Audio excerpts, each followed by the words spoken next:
Hey folks, good afternoon and welcome back to the farm. We're in the kitchen today. We're going to make some lamb stew. And don't let the word lamb scare you off. It used to scare me, but don't scare me no more.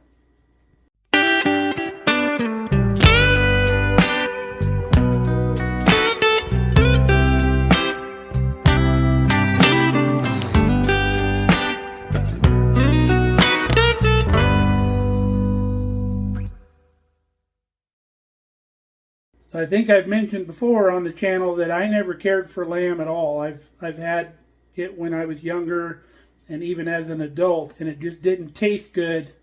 It tasted like an old billy goat, in my opinion. But some neighbors offered us some lamb here, I don't know, a year and a half ago. And I told them that I just really don't care for it. And they said, well, why not? And I said, well, I just don't like the taste. They said, let us bring you some good lamb. They raise sheep over in their property. So they brought us a package and I tried it and I'm like, that doesn't taste much different than beef. So if you've had bad lamb, that's probably why you don't enjoy lamb. We've got some good lamb. We bought a lamb from them. Came packaged in a cute little 50-pound box. And I ordered all steaks and chops. I didn't want any roast or anything like that. We got some lamb burger. And we also got some of this. This is called shizlik, which is a Russian word for cubed meat. And this is big. There's a dish called this up in the Dakotas.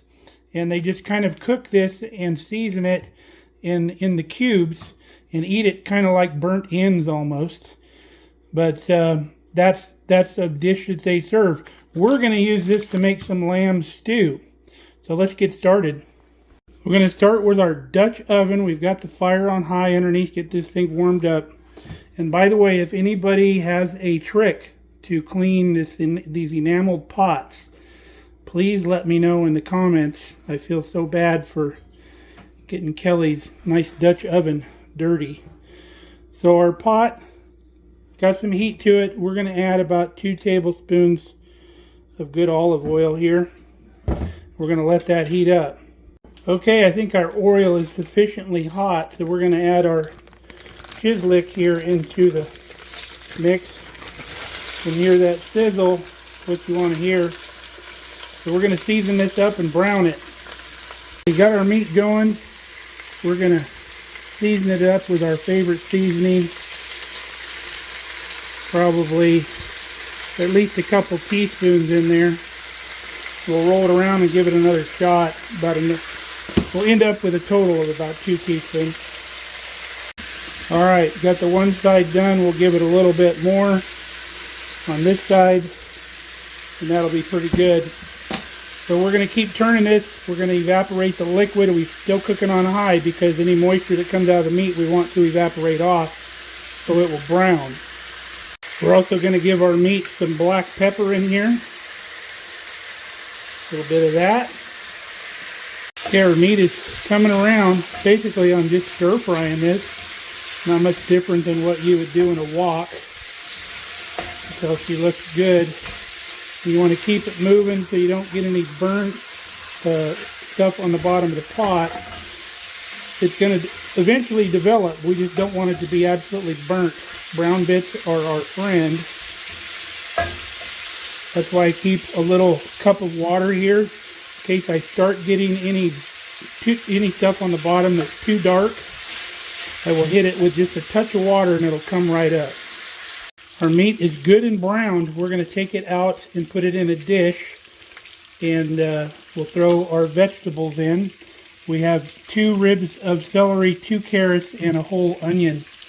And those cold vegetables will also bring some of that stuff up off the bottom of the pan. Alright, the fat that's been rendered in the pan along with that olive oil we're going to use to cook our veggies. So we're still cooking on high. And as these veggies start to give off their liquid, you'll see that all of that flavor will come up out of that pan. And if you're too worried about it, you just do like I say, pour a little cool water in there. See how all that just comes right up. Not a problem. We're going to be adding liquid anyway, but we'll cook these vegetables a little bit, soften them up. Our vegetables are simmering real good, starting to get soft, so we're going to add about a tablespoon of what's this here sauce, and that's what it is right there. We're also going to add to the mix the two partners in crime here. We're going to get a pinch of dried rosemary, kind of crush that in there, and then a good pinch of its best friend, thyme, probably about a half a teaspoon. Now remember, when you're using dry herbs, you only need a third of what you'd normally use. So if you were using fresh herbs, that would be about a teaspoon and a half of each. Boy, I wish you folks could smell the smells here in the kitchen right now. It's just amazing. It's going to knock Kelly off her feet when she walks in the door coming home from work. Now, I think we're to the point we're going to add our garlic. We've got about 4 cloves worth of minced garlic, and we want to wake that garlic up. We don't want to cook it a long time.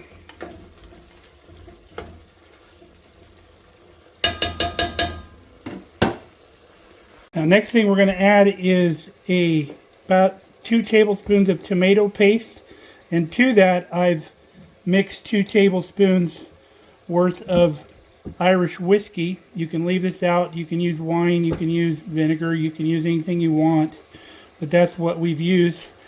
Now, this is a high alcohol content, so you got to be careful, and that's why we mixed it a little bit with the tomato paste.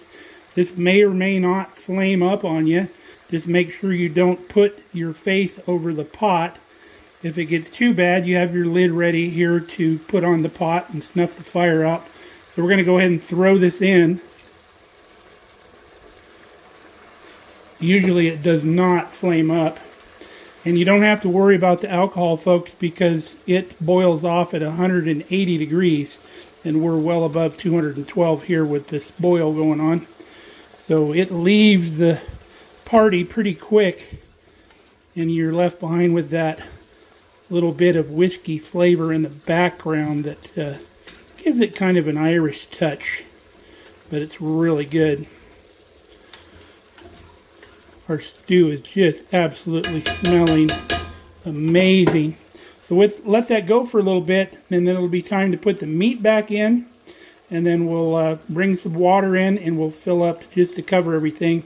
A lot of people would use stock, but we've made our own stock in here by cooking that meat and the vegetables and everything in there.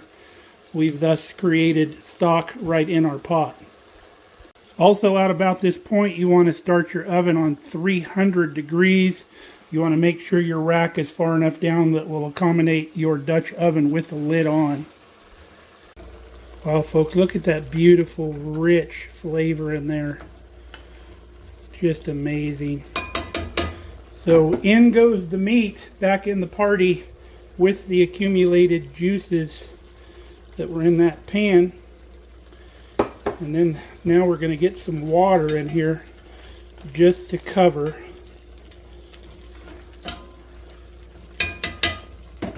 We'll go ahead and dump our glass we had here. We'll get some more. Got water to cover. Now we're going to bring this back to a simmer. We have one more ingredient we're going to throw in before it goes into the oven. Okay, we're back up to simmer. Our last ingredient was 2 cups of these new potatoes. I just cut them in half, threw them in the mix, stir it up. So now we're going to put on a good tight lid, and then we're going to go into our 300 degree oven for 2.5 hours. Nighty night. Now it's just a waiting game, folks. My kind of cooking. You can do this in a crock pot too if you wanted to throw it all in there and let it cook for 3 or 4 hours. Depends on how high your crock pot gets.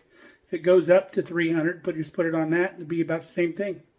We also got some of Kelly's just beautiful bread we can have with our supper tonight too, with our stew. That's going to be amazing. Okay, folks, our stew is done. Now you can see we have a little layer of fat on top. We're going to take our little bit ladle or little ladle here, and we're going to scoop that out of there. I'm not going to throw it away though. I'll show you what we're going to do with it. Okay, you can see the fat that we skimmed off the top of our stew. We're going to add flour to that in probably almost equal parts. And we're going to make a roux with this. So we're keeping all the flavor. Remember that fat is flavor. Put a little bit more.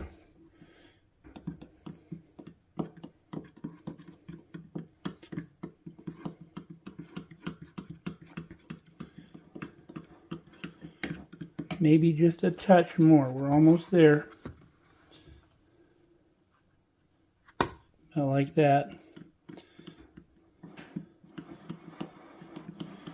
Alright, you see our slurry there? So now we're going to take some liquid out of our pot and mix this with this, because if we were just to dump this in the pot, we might end up with lumps in there. So we'll mix this with a little bit of liquid from the pot, then pour it in the pot and stir it in. Okay, we've got a bunch of liquid in here now.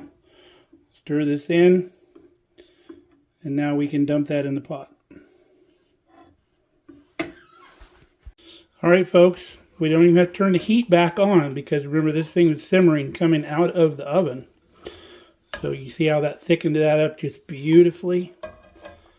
So now we're going to taste this for seasoning, see if we need any more salt or pepper or anything like that. And then time to serve it. Okay, let's give this a taste. We'll get down in here into the saucy part of it.